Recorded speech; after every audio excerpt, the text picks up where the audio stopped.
ce cerveau bouillonnant est considéré comme dysfonctionnant. Donc après, dès qu'on cherche à essayer de comprendre qui on est et qu'est-ce qui nous arrive, on se retrouve avec des étiquettes qui sont très stigmatisantes. La moins stigmatisante étant celle de surdouance, la plus stigmatisante étant celle d'autisme. AVS avec Philippe Robichon.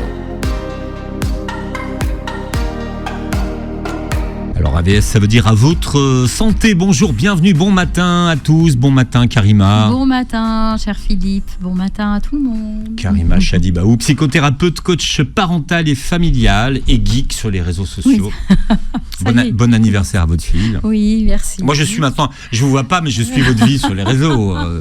C'est comme si je partageais tellement de choses. Juste l'anniversaire de ma fille, c'est tout, c'est un témoignage que je fais tout simplement.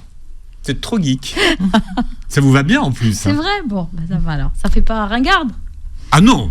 Non, la daronne qui se met à l'intelligence artificielle et à ChatGPT et compagnie. Mais moi je crois pas que ce soit une question d'âge, Karima. Par contre, non. Je pense qu'il y en a qui sont très très doués et puis il y en a qui sont pas doués et qui sont jeunes et qui sont pas doués. Absolument. Christelle, je suis d'accord avec vous. Petit Colin est avec nous. Bonjour Christelle et bienvenue. Bonjour Philippe, bonjour Karima. Bonjour Christelle. Écrivain, conférencière, conseil et formatrice en communication et développement personnel et super efficience. Vous accompagnez des adultes super efficients depuis 30 ans. 30 ans déjà, oui. Ouais, tout augmente.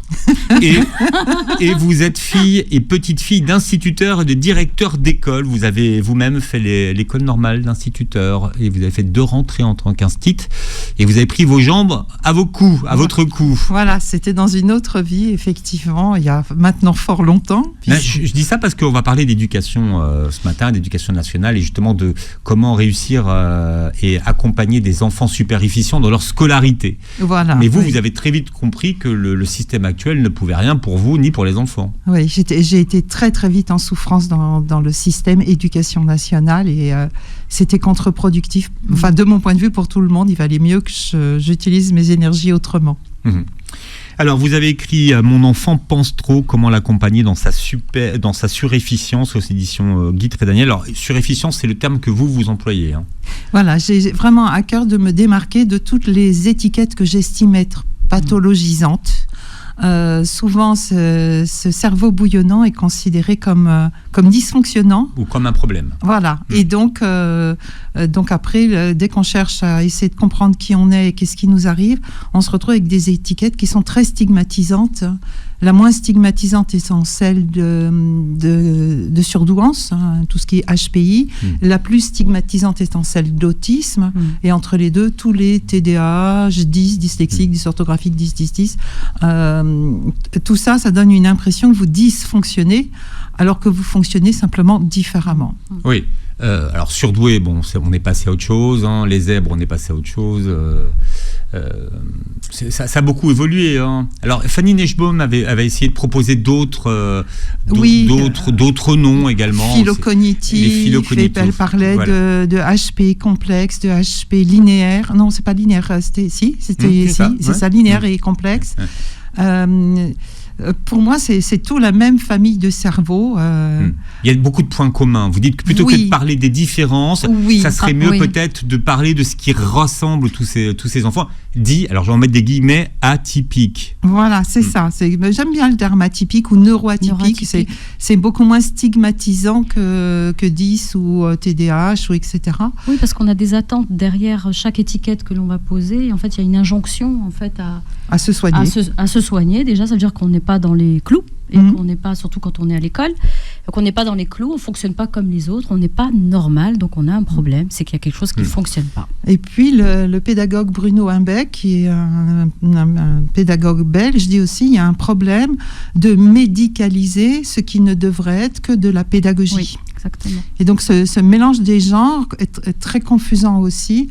Du coup, les pédagogues se disent mon Dieu, c'est un problème médical. Les médecins disent il faut voir avec l'école, et on se retrouve dans une espèce de gloubi-boulga, on peut dire comme ça, où on ne sait plus si la personne elle est malade, dysfonctionnante, ou si c'est la pédagogie qui n'est pas adaptée. Enfin, Gloubi-boulga, pour ceux qui nous écoutent et qui n'ont pas la ref, c'était une mixture d'un monstre gentil. Oui. Oui. On peut dire Chouchouka aussi, si vous voulez, ça marche aussi, hein, sur Beurre FM. Bon, il faut que je réactualise mes Non, mes le références. c'est bien, mais c'est juste pour que tout le monde ait le même niveau de compréhension. de compréhension. On parle d'étiquette, donc... Ouais, les étiquettes. Mais vous expliquez que finalement, on a du mal à comprendre la déshérence et la souffrance dans laquelle se trouvent les parents de ces enfants. Oui. Et qui n'arrivent pas à trouver d'aide, finalement. Oui, c'est désespérant pour ces parents-là parce que en général, c'est dès la grande section de maternelle que leur enfant commence à avoir des ennuis à l'école. Et à partir de là, ils s'engagent dans un cursus à dire mon enfant a un problème, mais lequel ? Et effectivement, au lieu d'aller vers de la pédagogie, on va vers de la médecine. Donc, on se retrouve avec une étiquette pathologisante disant votre enfant a tel problème médical. On revient à l'école avec cette étiquette médicale. L'enseignant dit moi, je suis pas formé, c'est pas mon truc. Moi, j'ai 30 gosses, le vôtre, je vais pas faire un cas particulier pour lui. Et les choses s'aggravent d'année en année. C'est une terrible souffrance et une terrible errance pour les parents. Et d'ailleurs, ton livre commence comme ça, avec la lettre du papa, qui lui déjà était un enfant donc neuroatypique, je pense, et qui justement t'écrit et te demande en fait ce qui a donné l'idée. Donc je remercie ce papa parce qu'on a justement un super livre, un livre outil, et que les parents, les enseignants, les professionnels peuvent se retrouver et peuvent accompagner vraiment avec justesse. C'était effectivement une demande des gens qui avaient lu mon livre Je pense trop. Ils me disaient je me suis reconnue dans votre livre, ça m'a fait du bien, mais je reconnais aussi mon enfant et ça m'angoisse pour lui. Alors la phrase que j'ai, parce qu'il y a Loïc qui me raconte ça, mais il y a d'autres parents qui me l'ont dit, je ne veux pas que mon enfant souffre comme moi j'ai souffert dans mon enfance à cause de cette différence. Et au début, ils voulaient que j'écrive un livre pour les enfants pour leur expliquer qui ils étaient. Et je me suis refusée en disant non, on va pas laisser un enfant tout seul face à son problème. Si tiens, il y a un livre, c'est ton mode d'emploi. Je veux vraiment écrire un livre pour que les adultes aient les moyens d'accompagner ces enfants. Je veux surtout pas qu'on laisse ces enfants seuls face à cette différence. Vous parlez d'une forme d'hérédité dans la surefficience ou dans l'atypicité. Alors effectivement, dans ma pratique, on le dit, les pommes ne tombent pas très loin du pommier. Les parents se disent oh, mon enfant a un problème, commencent à se renseigner, à chercher, et plus ils trouvent les caractéristiques de leur enfant, plus ça les renvoie en écho à ce qu'ils étaient petits, en disant mais finalement il me ressemble beaucoup. Et beaucoup de parents se réapproprient aussi leur suréficience à travers le parcours de leur enfant. Alors, vous dites qu'il est important déjà de comprendre qui sont ces enfants si on veut les aider. Pourquoi c'est la base ? Alors, c'est la base parce que si on ne comprend pas de quoi on parle, on ne sait pas quoi faire. C'est aussi bête, mais pour moi, ça tombe sous sens. Mais je l'écris dans le livre, j'ai lu je crois qu'il existe plus de 3000 écrits sur la dyslexie. Et finalement, on ne sait toujours pas la soigner. Donc, alors, s'il y a des méthodes. Alors maintenant, ça commence. Il y a beaucoup de méthodes qui ne sont pas toutes les mêmes d'ailleurs. Voilà.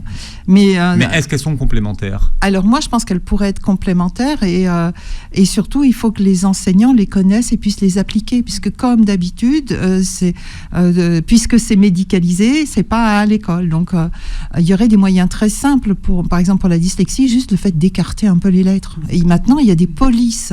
Il y a des polices de caractère qui permettent aux dyslexiques de lire. C'est tellement peu de choses pour nous et tellement énorme pour eux. Et donc, effectivement, on ne comprend pas bien, on renvoie... Alors, par exemple, les surdoués, on s'imagine surdoués, plus doués que les autres, mais de la même façon, alors que c'est un fonctionnement différent. Autistes, n'en parlons pas. Là, on va vraiment sur l'idée que c'est de la pathologie lourde, alors que pas du tout. Et puis, enfin, il y a différents niveaux d'autisme aussi. Alors, il y a l'autisme et il y a ce qu'on appelle, alors j'adore ce terme, les comorbidités. Oui, voilà. Ils aiment bien les médecins. Voilà, c'est le terme super. Tu vas bientôt mourir. Voilà, t'as quelque chose de morbide chez toi. Comorbidité, j'adore les termes. Donc, c'est fou, hein. Donc, effectivement, il y a des comorbidités à l'autisme qui peuvent être très handicapantes, mais l'autisme en soi, il y a un mouvement qui milite au Québec pour dire c'est l'autisme, c'est cette forme de pensée complexe arborescente avec hyperesthésie, c'est-à-dire avec cette hypersensorialité, rien de plus. Alors, même quand on dit le mot autisme, on n'est pas d'accord sur ce qu'on nomme. Est-ce qu'on nomme les comorbidités? Est-ce qu'on nomme le fonctionnement mental? Est-ce que c'est une maladie? Est-ce que c'est juste un fonctionnement? Est-ce que voilà, il faudrait qu'on accorde nos violons déjà, ce serait bien. Donc, alors, on va se mettre d'accord. De quoi est-ce qu'on parle quand on parle des enfants atypiques, pour que les gens se reconnaissent? Oui. De qui parle-t-on? De quels enfants? Alors moi, je parle d'enfants hypersensibles, mais hypersensibles au niveau purement sensoriel. C'est-à-dire que les enfants qui pensent trop ont les 5 sens plus développés, plus en alerte, plus fins, plus ouverts que la moyenne des gens. Les enfants qui... Alors, vous appelez ça? L'hyperesthésie. Ils voient tout, ils entendent tout, ils ressentent tout avec une acuité décuplée. Alors, il y a quelque chose qui m'amuse beaucoup, c'est quand je parle de ça en conférence, j'aime bien que les parents viennent avec les enfants à mes conférences sur le sujet, et quand j'aborde donc l'hyperesthésie et notamment les pulls qui grattent, je vois les enfants mettre un grand coup de coude dans les côtes de leurs parents en disant, tu vois, depuis le temps que je te dis que je ne supporte pas les pulls qui grattent, et que les parents... On t'a dit déjà les chaussettes? Ah non, les chaussettes, on m'a pas dit. L'élastique des chaussettes, tu sais. Oui, d'accord. C'est terrible, c'est une séance de torture. Voilà, les étiquettes dans le cou, Ouais. tout ça. Et les parents disent, oh, tu fais des histoires, oh là là, t'es bien chochotte, etc. Et alors, quand je dis ça en conférence, qu'effectivement, cette hypersensibilité, elle est avant tout sensorielle, les enfants sont très contents. Voilà. Et puis quand j'explique aux petits-enfants, souvent ils me regardent avec un air brillant, ils me disent, ah ouais, à la maison on m'appelle œil de lynx, on m'appelle œil de lynx à la maison. On dit, bah voilà, œil de lynx, c'est exactement Alors, ça. qu'est-ce qu'ils voient de plus que les autres, par exemple? Les détails, ils voient beaucoup plus de détails que les autres. Vous savez, les nuances aussi. Les nuances au niveau des couleurs, au niveau de la luminosité, au niveau aussi de l'auditif, la tonalité. Aussi, ils arrivent à avoir vraiment quelque chose de très précis, de très subtil. Donc, par exemple, s'ils entendent un morceau de musique, ils sont plus capables d'isoler chacun des instruments de musique. Dire, oh, mais là, il y a un petit morceau de flûte, là, j'entends le triangle. Ils ont voilà. C'est pas que... c'est là où c'est vraiment important. C'est pas la même chose en plus que les autres. C'est vraiment une façon différente. Alors, donc là, c'est vraiment les 5 sens. Voilà. 5 fois plus que tout le monde. Et aussi, ça peut être aussi les 5 sens en même temps. C'est-à-dire que parfois, nous, enfin, je vais prendre l'exemple de quelqu'un qui n'est pas hypersensible, d'accord, et qui va, en fait, quand il va vouloir se concentrer sur un son ou sur quelque chose, c'est-à-dire il peut fermer les autres canaux sensoriels et rester concentré sur l'auditif. Les enfants hypersensibles, moi je l'ai remarqué même, par exemple, quand je suis en séance, c'est tout azimut. Et dans la pièce, il peut vous relever des choses au niveau visuel, au niveau auditif, au niveau kinesthésique, au niveau même tiens, l'air, il n'a pas le même goût que quand on était dans la salle d'attente. Alors moi, comment tu fais pour... voilà, des choses comme ça, en fait, à ce niveau-là, c'est-à-dire en même temps, les 5 sens et aussi en même temps. J'ai effectivement eu une dame une fois qui m'a dit, est-ce qu'on peut ouvrir la fenêtre dans votre cabinet, ça sent l'air déjà respiré. Voilà. C'est extraordinaire. C'est énorme. Alors ça va faire ma journée, ça. C'est extraordinaire. On va ouvrir la fenêtre pendant une page de publicité. Hein. Alors ce que tu dis est très, très important. En fait, en termes psy, ça s'appelle le déficit de l'inhibition latente.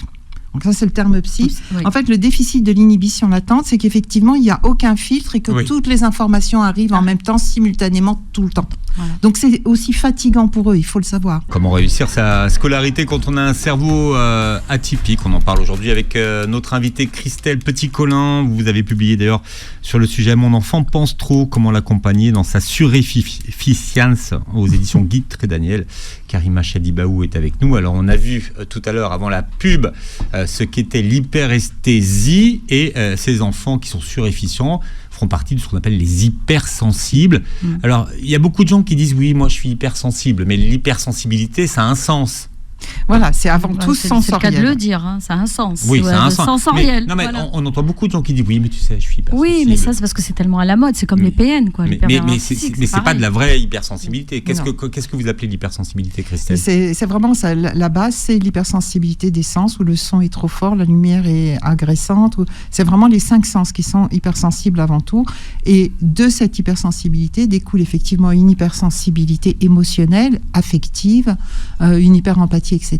Mais qu'effectivement, certains gens qui se prétendent hypersensibles ne sont pas capables d'éprouver.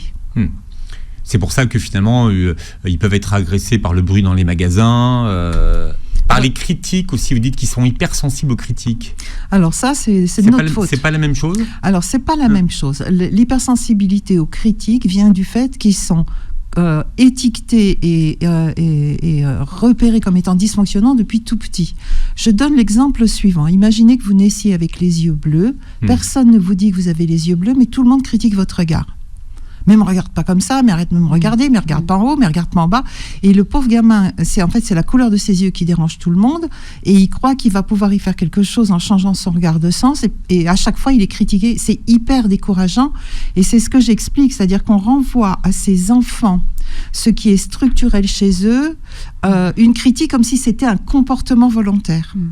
Et c'est ça qui est hyper violent et qui fait qu'ils sont maladivement sensibles aux critiques, c'est qu'eux sentent bien qu'ils ne le font pas exprès, qu'ils ne font pas exprès d'être insolents, qu'ils ne font pas exprès de ne pas comprendre les consignes. Pas exprès de ne pas tenir en place. Voilà, aussi, c'est ça. Pour les TDA. Voilà, et donc on leur envoie sans arrêt qu'ils font exprès d'être ce qu'ils sont structurellement. Donc c'est pour ça que la critique, elle est hyper blessante. On me critique pour quelque chose que je ne peux pas modifier puisque c'est structurel. Oui. Et donc oui, ça les rend extrêmement susceptibles. Alors on les critique, puis après on dit « Oh mais ces enfants, ils manquent de confiance en eux. Oh, mais qu'est-ce qu'ils sont angoissés ces enfants ?» Ils sont maltraités depuis leur toute petite enfance. On les considère comme mal élevés, hein, c'est la base. Hein. Un enfant hypersensible, il fait forcément des caprices.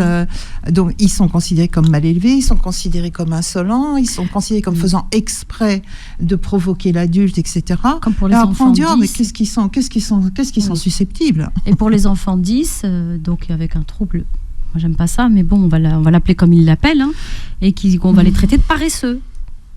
On va leur dire, il est paresseux, il fait pas ses devoirs, il est là, il se concentre pas en classe, il est dans la lune, il est dans... C'est le plus maltraitant, si on peut résumer toute la maltraitance que subissent ces enfants. Oui. La maltraitance, elle est dans le fait de leur prêter une intention qu'ils n'ont pas. Parce que ça les met vraiment dans une espèce de double contrainte où ils ne peuvent même pas justifier quand ils ont été insolents sans le vouloir. Je donne cet exemple d'un petit garçon qui fait des glissades dans la cour de récréation, dans le couloir de son école. Il fait des glissades, il trouve ça très drôle. Il y a le directeur qui l'attrape par un bras, qui fait sa grosse voix et qui dit « Dis donc, est-ce que moi je fais des glissades dans le couloir ?» À l'enfant de décoder que ça se fait pas de faire des glissades. Et le gamin, il est rentré chez lui, il était verdâtre, il avait une grosse peur, il n'a pas compris. Donc c'est la maman qui a dû décoder en disant si tu t'es fécondé, c'est parce que les glissades sont interdites dans le couloir. Et à la maman en plus, parce que c'est des enfants qui ont énormément besoin de sens, parce que peut-être tu pourrais bousculer quelqu'un et le blesser. Donc c'est pour ça que c'est vrai que c'est rigolo les glissades, mais pas à l'école, on en fera ailleurs si tu veux. Mais imaginez que le gamin n'ait pas eu suffisamment peur. Quand le directeur d'école lui a dit « Dis donc, est-ce que je fais des glissades, moi, dans le couloir ?» L'enfant a été tout à fait capable de lui dire « Tu devrais, parce que c'est vachement marrant. » et là, il avait des ennuis. Ça c'est drôle. Moi, j'adore. Ça, c'est drôle. Oui, mais non, en situation, c'est pas drôle du tout. Parce que... À l'éducation nationale, c'est pas drôle non plus, Philippe. Ça, c'est drôle avec nous, les neuroatypiques, mais pas avec eux. Moi, ça me fait rire. Moi, ça me fait rire aussi. Ça, j'appelle ça de la répartie. Oui. Mais ce sont des enfants qui n'ont pas forcément... Alors, les codes, on a fait une émission là-dessus, mais qui sont sans filtre. Donc, en fait, ils vont dire ce qu'ils pensent au moment où ils le pensent, même si c'est le directeur de l'école. Oui, ils n'ont pas le sens de la hiérarchie du tout. Oui. Et c'est souvent ce qu'on leur reproche. On attend des enfants qu'ils soient soumis vis-à-vis des adultes et obéissants, et eux, ils ne savent pas l'être. Je donne aussi cet exemple souvent. Je dis, vous prenez un petit enfant neurotypique, vous lui tendez la main, lui dites, viens avec moi. Il va vous prendre la main, il va vous suivre. Vous prenez un petit enfant neuroatypique, vous lui tendez la main, vous lui dites viens avec moi, il va se braquer, il va dire où on va. Et donc les adultes disent mais qu'est-ce qu'il est provocateur, il obéit pas, il est rebelle, voilà. Il est là, il se rebelle. Mais parce qu'encore une fois, il a besoin de comprendre. Il a besoin de sens. Besoin de sens. Ouais. Il a besoin de sens.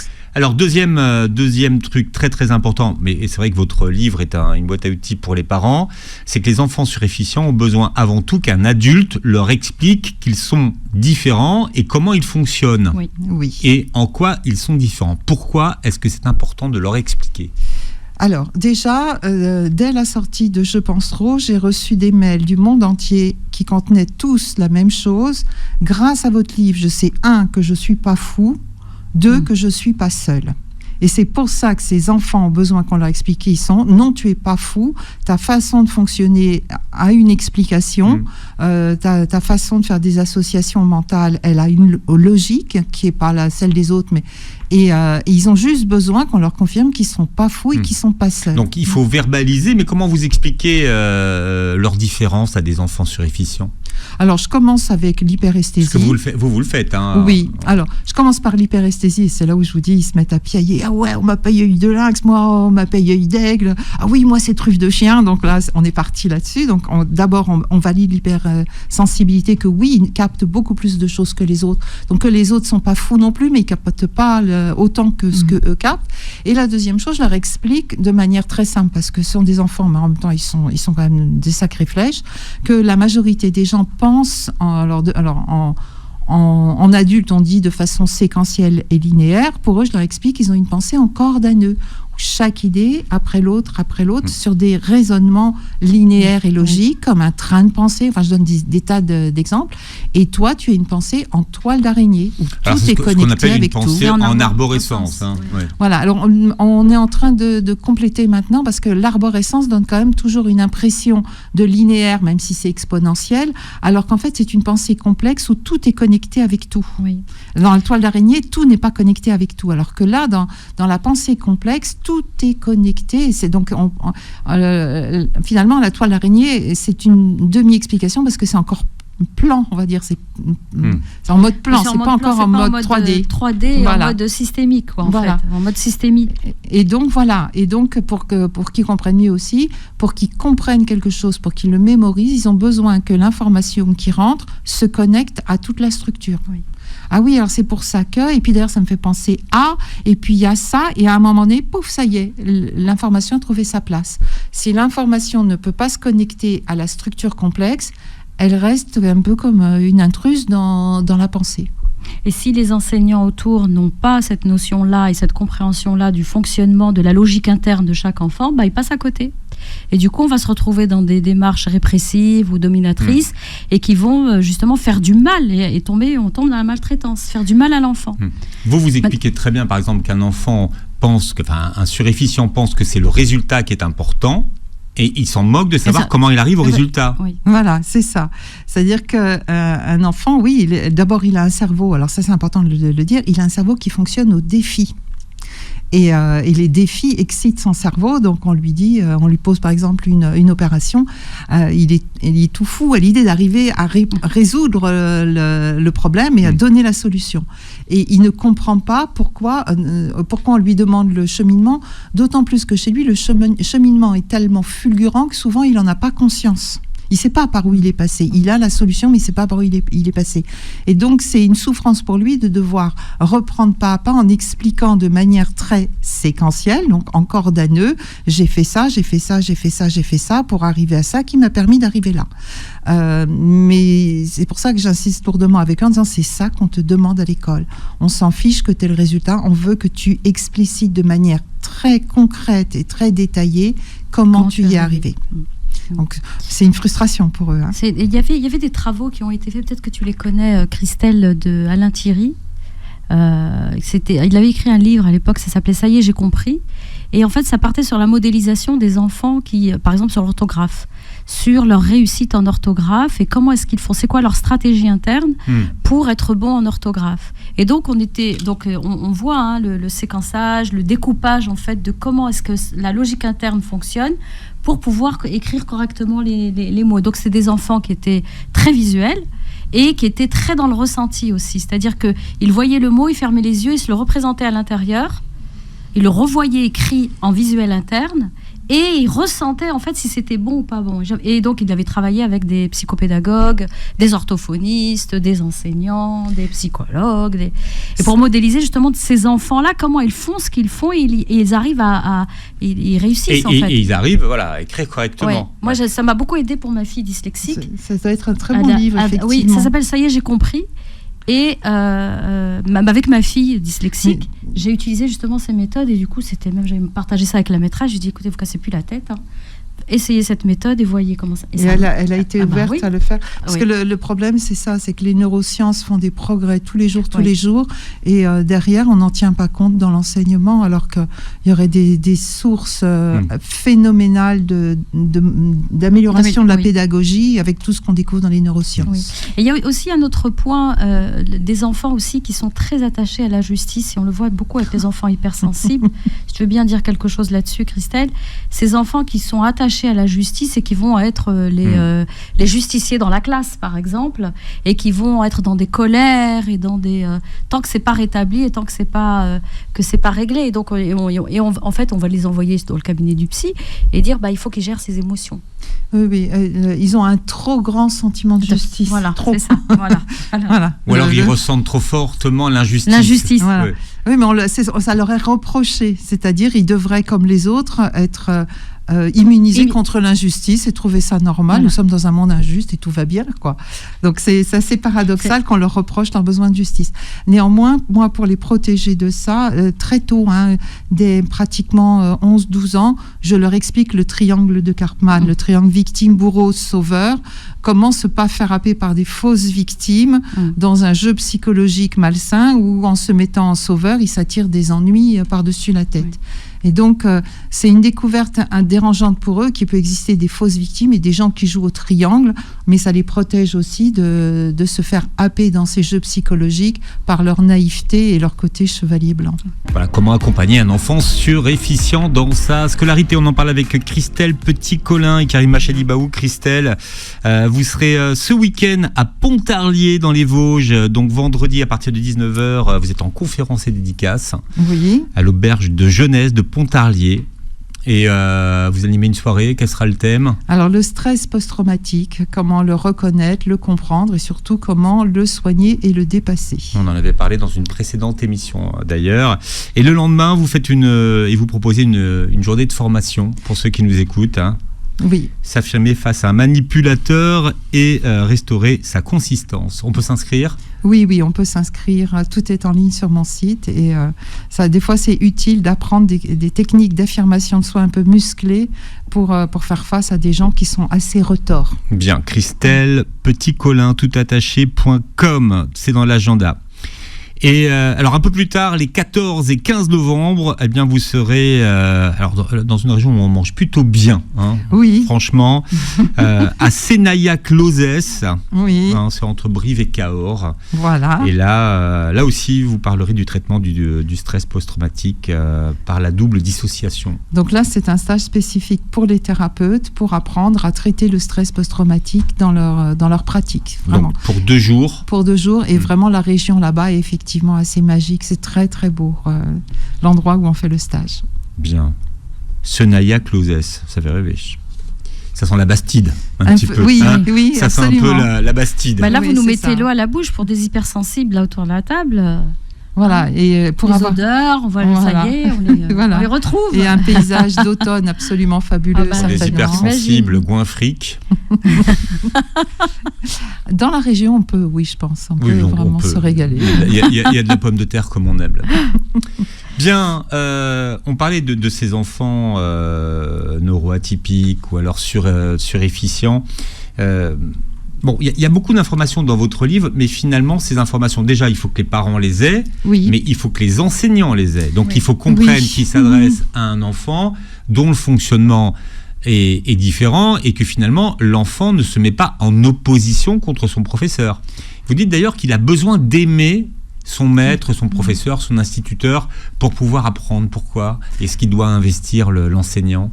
Alors je croyais dire de manière métaphorique que chez les gens surefficients, l'information arrive d'abord au cœur avant de monter au cerveau. Et donc, si le cœur n'a pas validé l'information, elle ne monte pas jusqu'au cerveau. Donc, tout passe par le cœur chez les surefficients. Et donc, je croyais que c'était métaphorique jusqu'à ce qu'une de mes amies médecins me dise non, figure-toi qu'il y a encore plus de neurones dans le cœur que dans le cerveau et que les champs magnétiques, moi, je ne connais pas bien, mais que donc ma métaphore n'en était pas une, qu'effectivement, ils reçoivent l'information au niveau du cœur et en fonction de si le cœur est fermé, il n'y a rien qui monte au cerveau. Si le cœur est ouvert, ça monte tout seul. Donc l'idée qu'ils mettent trop d'affectifs dans leur enseignement est une très mauvaise idée, parce qu'effectivement, plus on aime son enseignant, plus on apprend bien. Et je pense que c'est vrai aussi pour les petits neurotypiques également. C'est vrai pour tout le monde. C'est vrai pour tout le monde. Je ne sais pas qui a pondu l'idée qu'il ne fallait pas mettre d'affect dans l'enseignement. C'est complètement idiot, de mon point de vue. Moi, je dis la même chose. Tu sais, quand j'accompagne les enfants et même les familles, je dis, moi, j'ai besoin de voir et de connecter avec la personne pour l'accompagner, parce que c'est dans la relation que ça se passe. Et c'est pas... moi, j'ai jamais compris dans mes formations le fait de mettre de la distance ou de la... Ça, j'ai jamais compris, en fait. Mais oui, effectivement, même en psychothérapie, et soi-disant, il faudrait garder une distance. Il faut que le thérapeute garde de la distance, un certain mystère. Ouais. Oui, mais ça, pour moi, personnellement, c'est n'importe quoi. Moi non plus, j'y arrive pas. Moi, je prends dans les bras. Ça ne veut pas dire que je vais perdre le fil du travail thérapeutique, de l'alliance thérapeutique. Ça veut simplement dire qu'on est avec l'autre dans la bulle.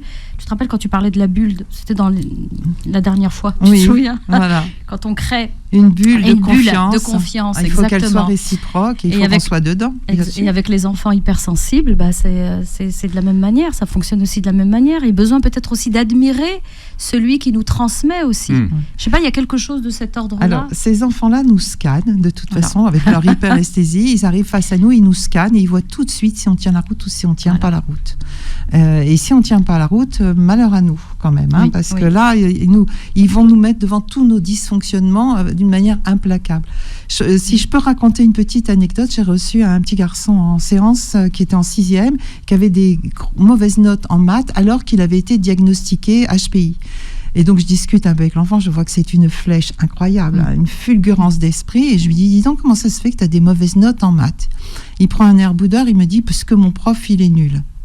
Et j'ai une espèce de... quelque chose qui ne va pas. Je lui dis, écoute, vu la fulgurance de ton cerveau, tu n'as pas besoin que le prof soit bon pour avoir des bonnes notes en maths. Donc, je te repose la question, pourquoi as-tu des mauvaises notes en maths? Et il me regarde scandalisé. Il me dit, mais Christelle, si j'avais des bonnes notes, le prof, il croirait qu'il est bon. Oh purée. J'adore, moi je suis fan. Et là, je réalise que le pauvre gamin s'applique à avoir des mauvaises notes pour permettre à l'enseignant de se remettre en cause. Incroyable. Voilà. L'empathie et aussi. Oui. Là, on a de l'empathie. Il a de la compassion même pour son professeur, pour pas qu'il ait une mauvaise pensée sur lui-même, quoi, finalement.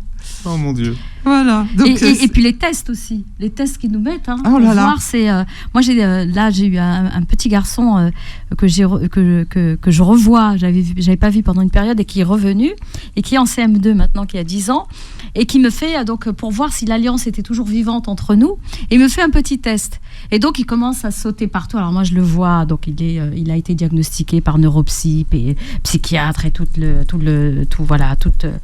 Hyperactif. Voilà, hyperactif, avec TDAH, avec je sais plus quoi encore, des mots que j'arrive même plus à retenir. Et donc, il saute partout. Moi, j'ai 3 espaces où je peux accueillir. Je laisse les gens s'installer là où ils ont envie, là où l'endroit, quand ils les appellent, quoi. C'est ce que je leur dis. Et il est là, il saute un peu partout. Et je le regarde, je lui dis, mais qu'est-ce qui se passe?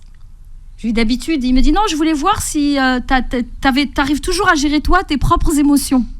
Je l'ai regardé, j'ai dit bon d'accord, c'est le test, c'est pour moi là, pour voir si j'allais supporter ou pas, et si sortir de vos gonds. C'est ça, et aussi leur manière à eux de s'ajuster à nous. C'est comme un accordage en fait. J'adore. Et ça, moi j'adore accompagner les enfants comme ça, c'est juste magnifique quoi. Alors ce sont des enfants qui s'ennuient très rapidement en classe, mais parce que c'est trop simple pour eux. Finalement, ils ont l'art de... Moi, j'adore cette métaphore. Ils ont l'art de rendre simple ce qui est compliqué et compliqué ce qui est simple. Donc finalement, si c'est trop simple, ils s'ennuient. Voilà, ils s'ennuient à hurler, m'ont-ils dit. En classe, je m'ennuie à hurler. Alors, pour permettre aux adultes de se rendre compte à quel point ils s'ennuient, je propose aux adultes de se rappeler la dernière réunion de copropriété à laquelle ils ont assisté. Et donc, il y a quelques adultes qui pâlissent et qui me disent « Mon Dieu, ils s'ennuient à ce point-là ». Je dis non, pire, parce que la réunion de copropriété, ça a lieu une fois l'an et ça dure 2-3 heures. Eux, c'est 8 heures par jour, tous les jours scolaires. Donc, c'est à l'année, sur des années, qu'ils s'ennuient comme dans une réunion. Et là, les adultes comprennent enfin ce que vivent ces enfants. Mais tant qu'ils n'ont pas la comparaison avec... L'image. Tant qu'ils n'ont pas l'image, ils ne comprennent pas ce qui se passe. Parce que les autres enfants, alors ils s'ennuient aussi, mais visiblement, ils sont plus résignés. L'école se fait pour s'ennuyer. Bon, on s'ennuie, on attend, on patiente. Alors qu'eux, avec leur cerveau qui a besoin de mouliner, d'être nourri, etc., ça les rend dingues. Ça les rend dingues, comme nous, à une réunion de copropriété. Oui. Alors ces enfants, certains trichent, ils font ce que vous appelez, ils se suradaptent, ce que vous appelez des faux selfs. Alors qu'est-ce que c'est qu'un faux self et à quoi ça sert? Alors je dirais pas qu'ils trichent, les pauvres. Ils font ce qu'ils peuvent pour essayer de se suradapter à un monde qui n'est pas le leur. C'est pas de la triche, c'est vraiment, ils font d'énormes efforts pour se suradapter, et donc ils se créent effectivement ce qu'on appelle un faux self. C'est un personnage qui répond aux attentes des autres. Donc c'est possible, en tout cas. Pour certains, pas pour tous. Ouais. Là, on retrouve Fanny Nussbaum qui parlait des laminaires et des complexes. Les HP laminaires y arrivent, les HP complexes n'y arrivent pas. Donc ceux qui y arrivent, effectivement, sont dans une suradaptation. Ils passent sous les radars, en fait, finalement, pendant leur scolarité. Voilà. En général, ils font un burn-out à 40 ans. C'est Fanny Nussbaum aussi qui en parle. Mais ils arrivent à se suradapter, à être exactement ce qu'on attend d'eux, avec du coup le risque d'être manipulés, puisqu'ils sont que centrés sur ce qu'attend l'autre et non plus sur ce que eux veulent. Et alors après, à l'école, on va dire oui, mais votre enfant, il se suradapte aux autres, il est trop gentil, il dit jamais non. Alors vous voyez, c'est toujours ces deux poids, deux mesures. Il crée une entité qui a un faux self pour se suradapter aux autres. Une fois qu'il est suradapté aux autres, on le lui reproche. Le faux self. Alors comment est-ce qu'on les accompagne, ces enfants? Qu'est-ce qu'on fait? Alors, à la place des parents?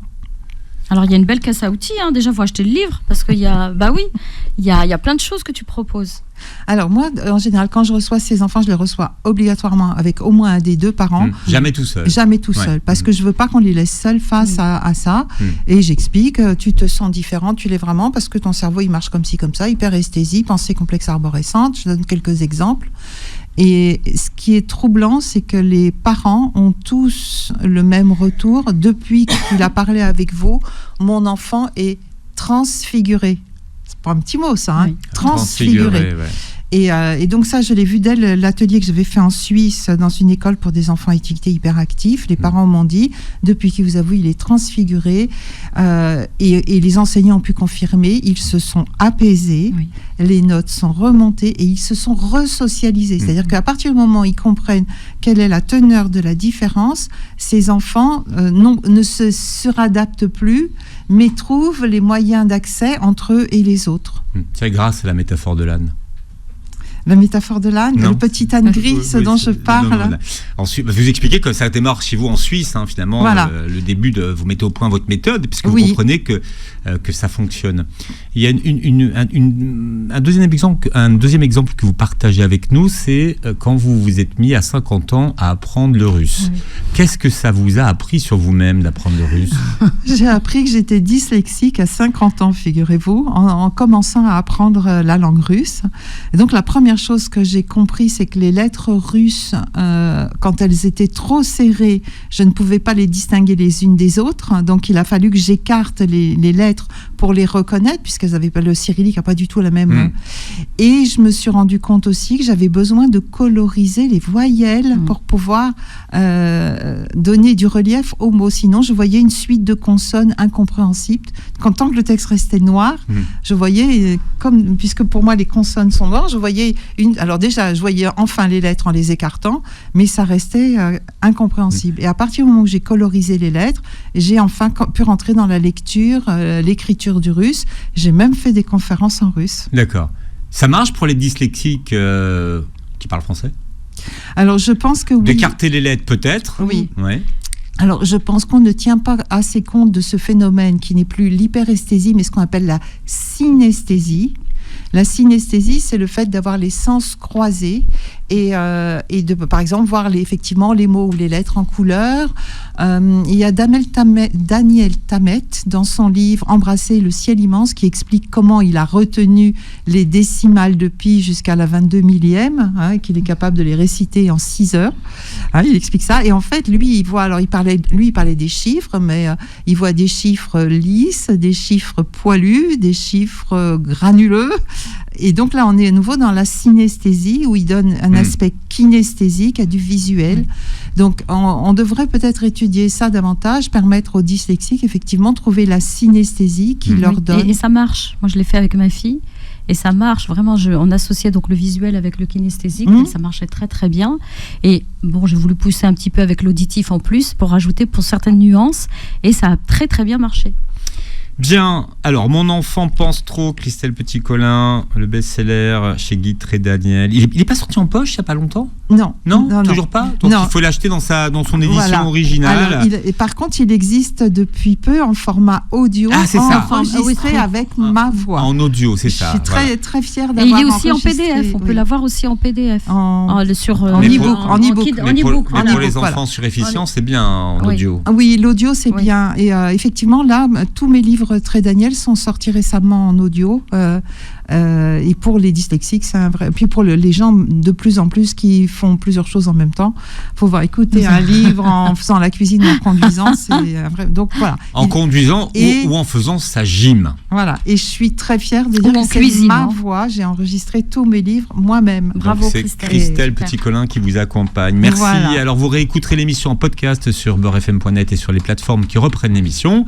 Vous verrez la vidéo sur la chaîne YouTube. Merci d'avoir été avec nous. Avec plaisir. Merci Christelle. Merci. À bientôt. Merci à vous. Merci. Vous allez à Pontarlier si vous voulez rencontrer Christelle Petit-Colin ou alors vous allez aller dans cette ville qui sent bon, Sénaillac-Lozès. Je sais pas pourquoi, je vais les googler. Et passer une très belle journée santé sur Beurre FM.